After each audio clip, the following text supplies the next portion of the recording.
Good afternoon, everybody. Welcome to the Digitalisation of Permits to Work, an e-permits presentation.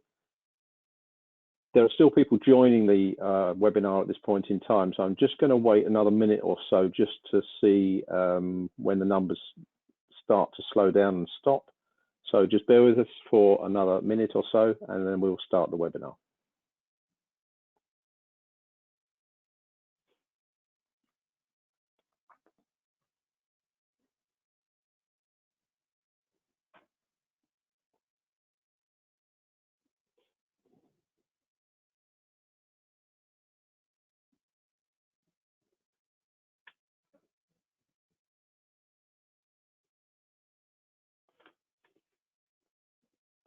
Okay, we've had a pause in the number of people that are joining, so that's great. Welcome everybody to the Digitalisation of Permits to Work webinar, an e-permits webinar.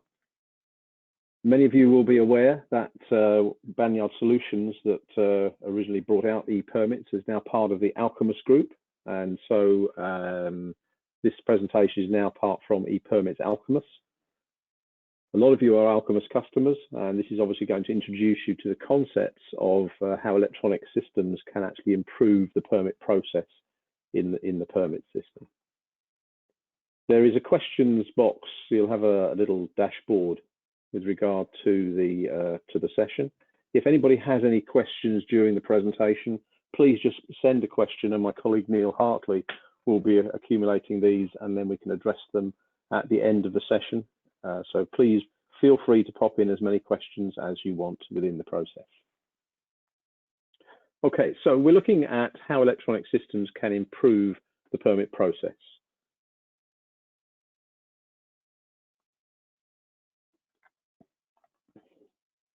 Permit process is predominantly paper around the world, not just here in the UK, but prominently around the world and across all industry sectors as well. Paper permits have always done the job, and they do the job very well. When it works, it's fine. The issue comes up is when it doesn't work. So what are the problems that are always coming up with regard to paper permits? The permit process itself is quite straightforward. The issues always come up very often in the execution. Typically, RAMs, risk assessments and method statements, have to be approved before work itself can commence. You should be checking that the training and competency of all the workers on the permit are checked before the permits are actually approved. Different permits need approval by different people, and all the permits have to be approved before work can commence. So a lot of the issues come up in what's happening to that piece of paper or pieces of paper as they go around the internal organisation for approval to allow the contractor to come on site. Resources are reducing, particularly in a lot of the FM areas. So this is increasing the workload, and that risks can be made within that process of approving permits. So let's look at an example of a job. There are two types of processes that go around organisations. Firstly, all the permit documents are on a single sheet of paper. And secondly, there's a different sheet of paper for each different permit type. So let's have a look at how these processes currently work. For single sheet permits, it starts off with a single document, and that document has to go round the organisation before all the permits can be put together. So first of all, the right to come on site or an authorisation to work permit is typically going to be signed off by the site manager.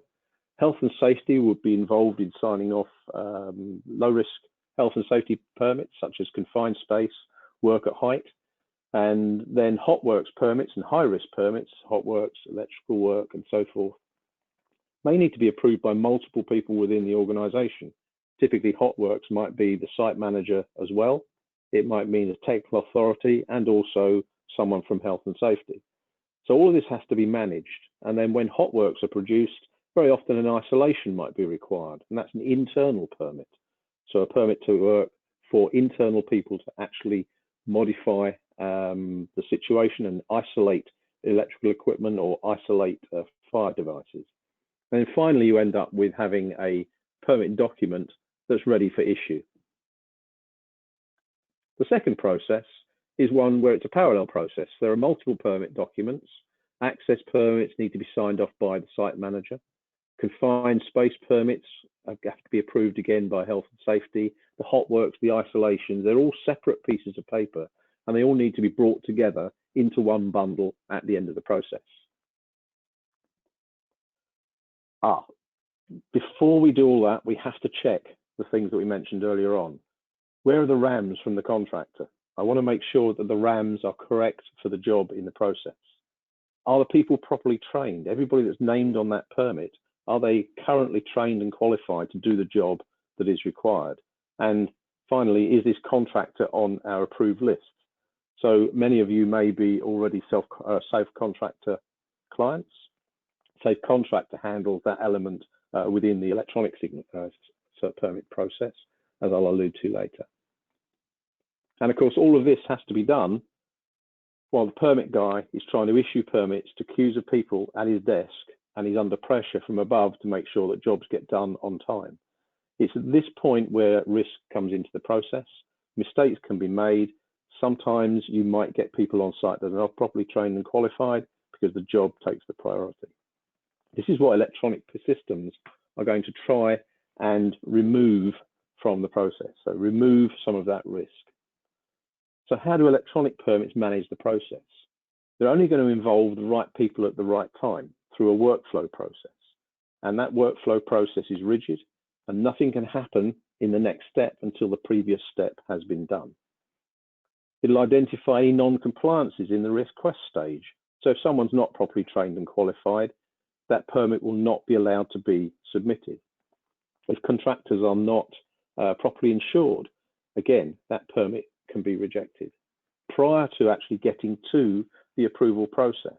So the idea of the electronic system is to try and make sure all of these things are done in advance prior to approval. Once that information has arrived at the approval stage, whoever is in the approval process knows that it is compliant. So the systems will ensure compliance at both the request and the approval stage, and it's maintained throughout the job all the way through the issue and the closure stages of a permit. It's key that also it provides a robust audit trail. One of the major issues that comes up from many clients that we speak to about permits is that once it's all been done, the piece of paper is filed away somewhere, hopefully, and if anything comes up, they've got to try and dig out the relevant pieces of paper, dig out the training and competency records, dig out the RAMs, and dig out the contractor records as well to make it available for any audit or investigation that's required. So an electronic system will bring all of these things together and hold them in one place so they're very easy to access. So electronic permits, they won't stop accidents happening, but what they will provide is an evidence trail of compliance and risk mitigation in any liability investigation. So how does this actually work? Okay, so with electronic systems, many clients actually get the contractors to put together the permit request. So typically there will have been a telephone call. Rich, can you come in and do a particular piece of work for us on either a particular site or a particular room, or even on a particular piece of kit? So the contractor can then access the permit system, and just by filling in 6 simple questions, they can put together a permit request. And what the system will then do is, from that permit request, it'll look at all those compliance issues. It'll check that there are approved RAMs already in place that apply to that permit document. It'll check that everybody is properly trained and qualified that are named on that permit for undertaking the task. It'll check contractor insurances and so forth. And again, this is where other Alchemist products like Safe Contractor come into play.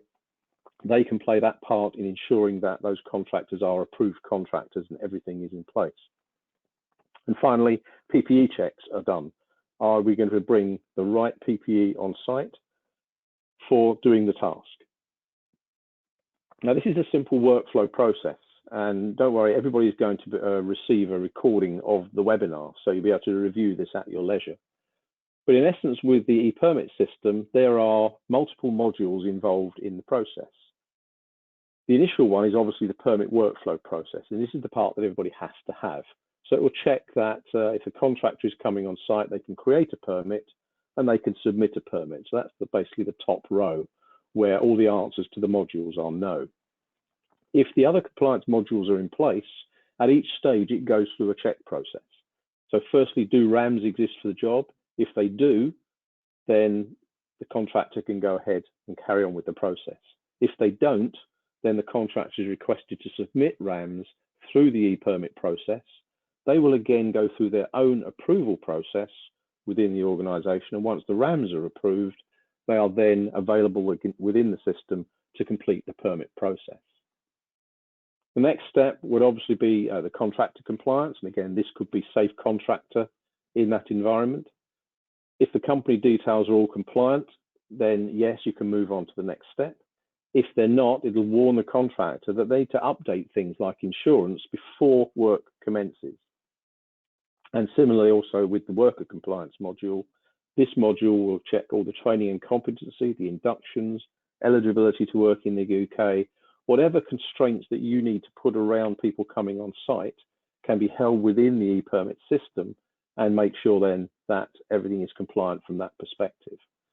So if you have all of those 4 modules in place, if there's anything that stops the process, like training and competency, the contractor cannot submit that permit request.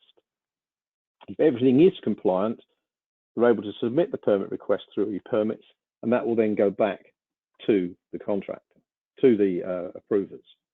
So the checks have been done, and what the system will now do is it will start to push permit requests through to the appropriate people within the organisation. So the access permit will go to, as we said before, the site manager. The confined space permit will go to health and safety, and hot works permits will go to any number of people that need to be involved in that approval process. And they will then go through their process of looking at what's on the permit document. They can check the RAMs that are in there, even though they've already been pre-approved, just to make sure everything's right for the job. So they're principally looking at just a couple of things. Firstly, when this job comes in, the system will identify things like clashes. So if you've got multiple jobs taking place in the same place at the same time, or on the same piece of kit at the same time, it'll throw those up to these people in the approval process. They can then review the other jobs, talk to anybody else that was involved in approving those permits, and come to an informed decision as to whether or not it's safe to do this job at the same time as the other ones. It might mean you need to put in some additional precautions in the process. You can add those to the permit document. For example, just beware that there are other people working in the same location at the same time. Now, in addition, when you get a hot works permit request, you may have the requirement for doing an isolation.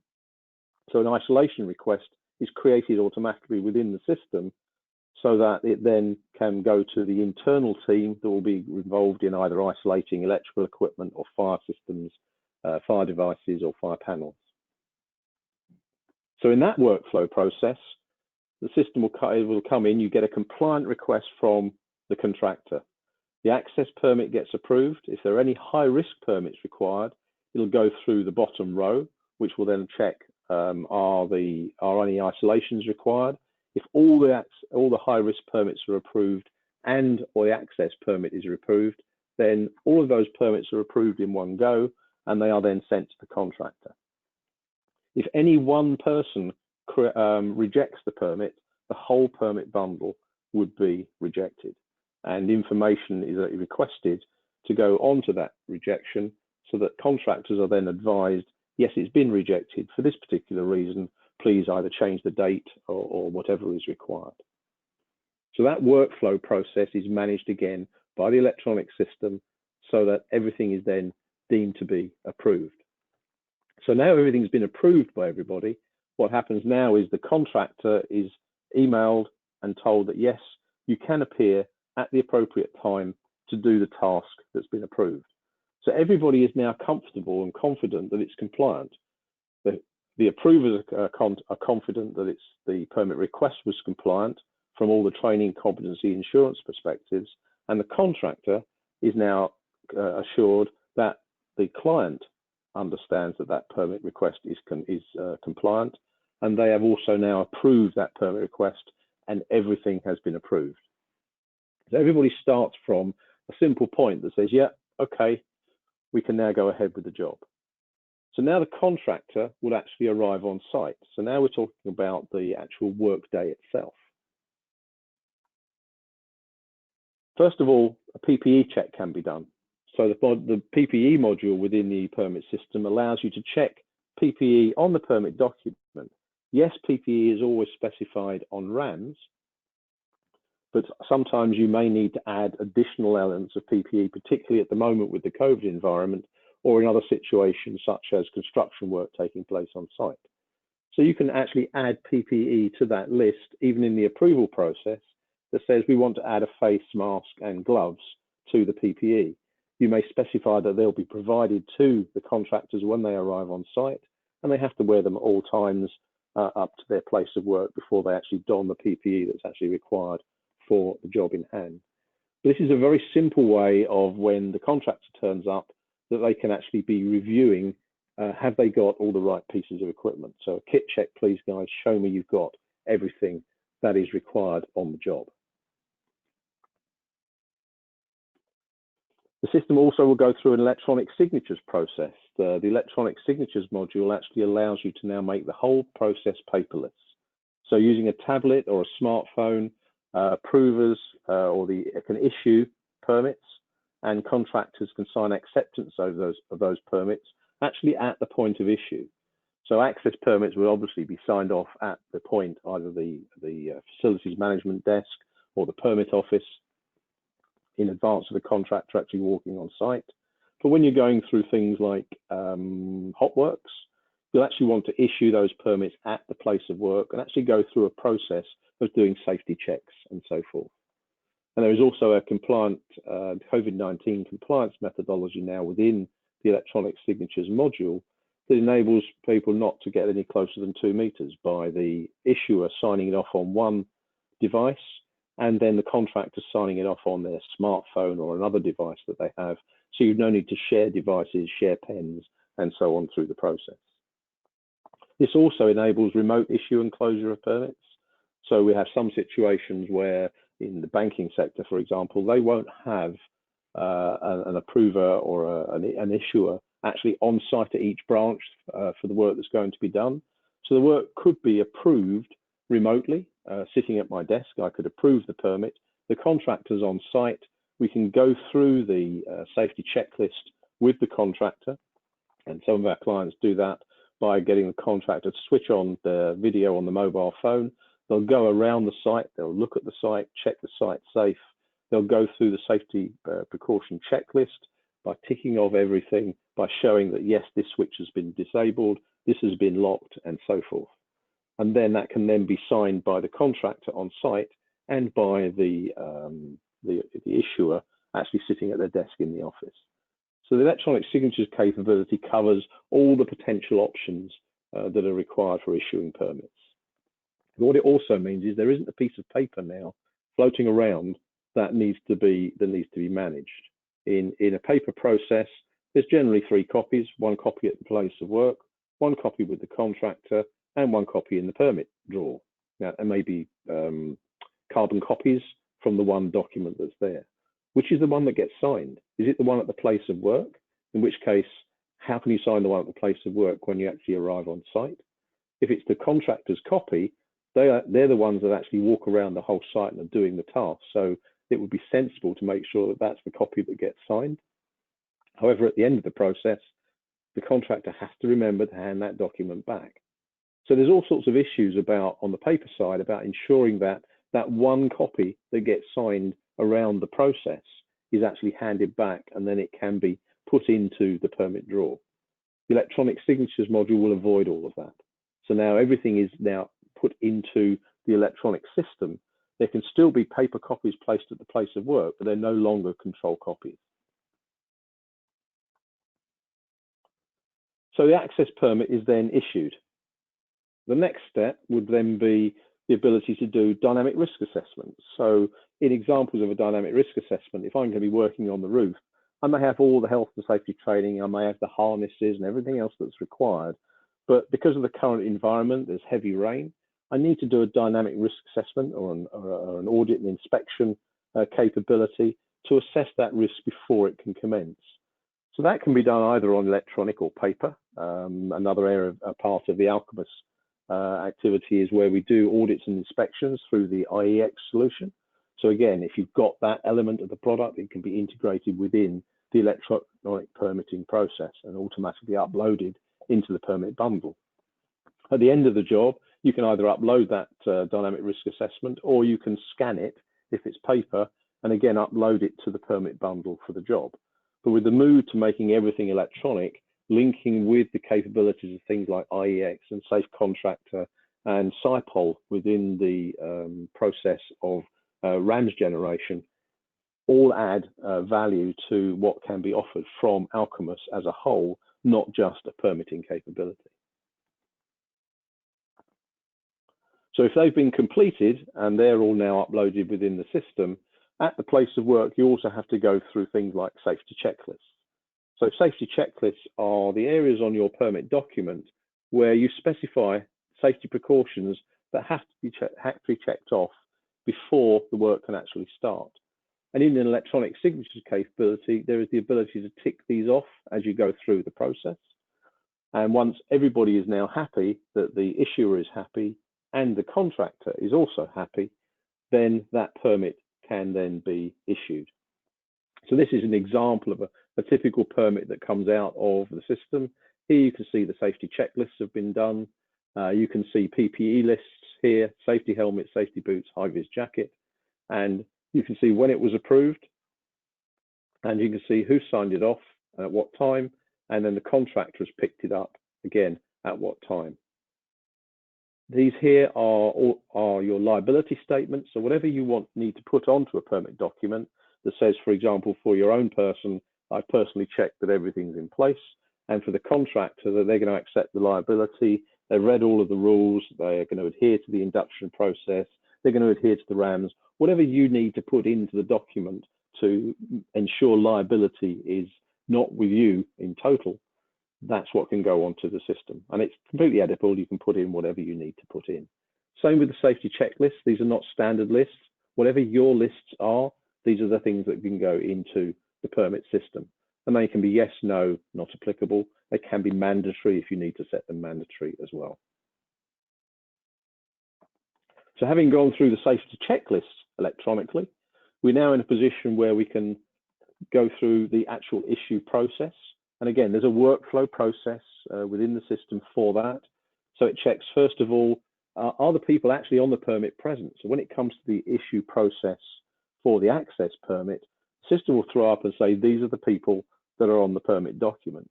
If when you receive the details of the people that actually turned up, that they are not the right people, the system can go through checks again. So you can change the name of the people on the team to meet the people that have actually turned up.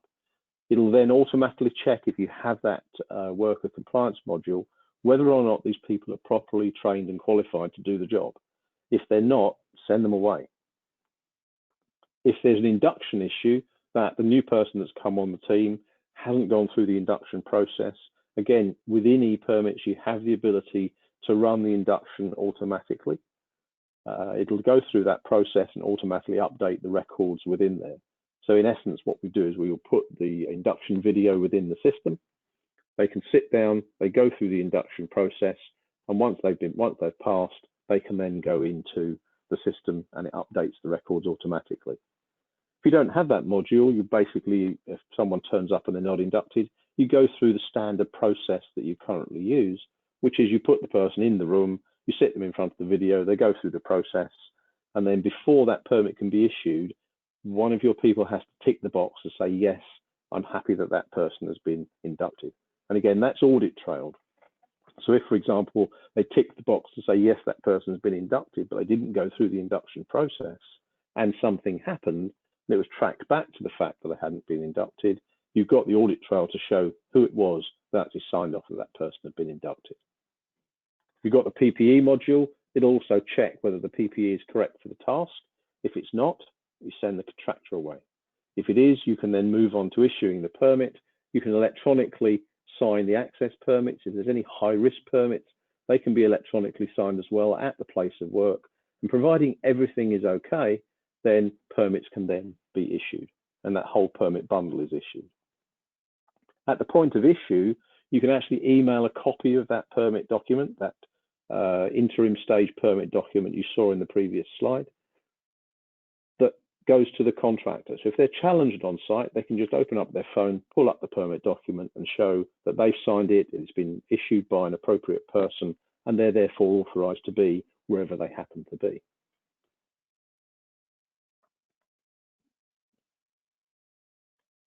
So when the safety audit, when the checklists are all done, you're now able to actually start the work. And at the end of the job, you need to go through just a small closing audit, and that will then check again that the job has been done safely. Any non-compliances that you pick up with the contractor, such as the RAMs say that the contractor is supposed to take away all waste materials, and you find that they've actually left waste materials in the corridor, you can log that as a non-compliance within the system. What that'll do is start to build up a non-compliance matrix on any contractors that you use. So when it comes to annual review time, you can call up that matrix, and you can then present to the contractor that last year you did 25 jobs, 24 times we had a problem, and each of those 24 times this chap called Steve was in charge. Therefore, we're now putting an X against Steve's name. He is now not allowed on our site again for any permitting work. So you can actually disable individuals from the contractors list if they don't conform to the requirements that you need of your contractors. So you have all these different levels of control, but most importantly, what you've got is you've got an audit trail all the way through the process as to who did what, where, and when. So when the close audit is completed, all of the permit documents are then brought together, and you have a final workflow process for closure. So if the work's been completed okay, you can move on and sign the permits off as closed. If it hasn't been done, you can go through that audit process and then again close the permits. The electronic signatures, if you have that element, will go through this process and sign them off for closure of access and closure of all the high-risk permits. If you don't have the electronic signatures capability, you can still do a wet sign on the closure permit document that you've got, that you use as the control document. You can then scan and upload that document into the permit system, and you then finish the process.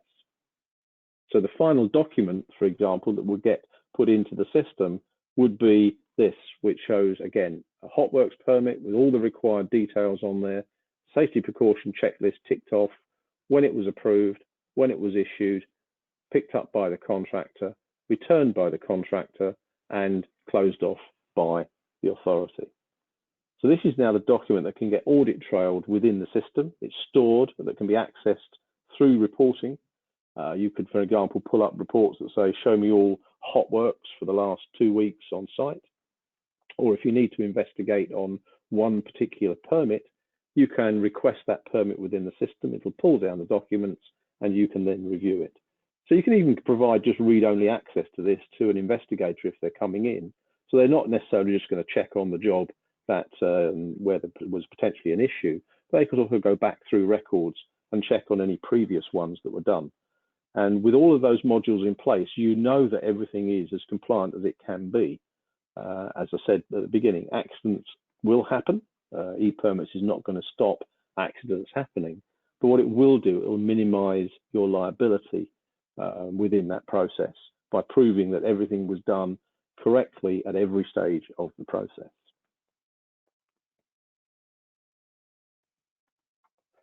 So finally, everything's brought together. It's all then archived within e-permits with the audit trail, as I say. And not only can you just do random reports to try and find information on any particular permits, but you can generate standard reports within the system. A typical one that a lot of clients use is a report that generates all the permits for tomorrow. And that gets emailed to the permit office or to the security desk. And they have then in front of them each day a list of all the contractors and all the permitted work that's going to take place that day. If someone shows up that's not on that list, send them away. When they do show up, you then go through the process that has been seen. So everything's time-stamped, nothing's missing. There's no pieces of paper anywhere within the system. Everything is easily accessible within the permit system itself. So that's taking you through a process that says this is the difference between paper systems and electronic systems. electronic systems provide you that level of control and risk mitigation that paper just cannot bring. Paper does its job, as I said at the beginning, but if something goes wrong, that's when you have a problem. And everybody will be aware that if there is a problem and you do get an inspection or an audit done, there is what's called fee for intervention. Fees for intervention are based on the time that the HSE will spend on site going through your process. If you give them access to the electronic records, the time they spend will be less on site, and your confidence level in ensuring that you were as compliant as you could be will be so much higher. So if that's piqued anybody's interest in the electronic side of things for permits to work, my contact details are there. By all means, contact your existing Alchemist account manager and they can pass on further information to you. But if you want to speak to me directly, my contact details are there on the screen. Look forward to hopefully speaking to some of you about how electronic permits may work in your particular environment. Each environment is different, so e-permits will be configured for your own sites, whether they're offices, manufacturing sites, research facilities, data centers. The system can be applied to all of the different types of industry sectors, because effectively what we're doing is we're managing buildings. So are there any questions at all that have come up through the system, Neil? Yeah, I was just going to say, Richard, we have a couple of questions. So first, if a contractor already exists in the system from working with another client, do they have to re-enter their competencies, etc., to work with my company? At the moment, yes. For the simple reason that they're working for a different client within the environment.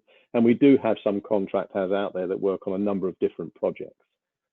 We are moving towards a capability of having the contractors in a separate database, so that if a new client uses a particular contractor and their information is already in the system, it can be then pulled across. But sometimes you find, particularly for geographic regions, that the people that might go on a particular job in a location may be different to the people that are working for the same company but working in a different region. So if I'm a contractor and I work for you in London, but now you've got a Manchester office, yes, I've got a Manchester office, but those people won't necessarily be on the database. So once they're added, it can then be shared across others, but only once there's proof that a contractor is on their preferred list.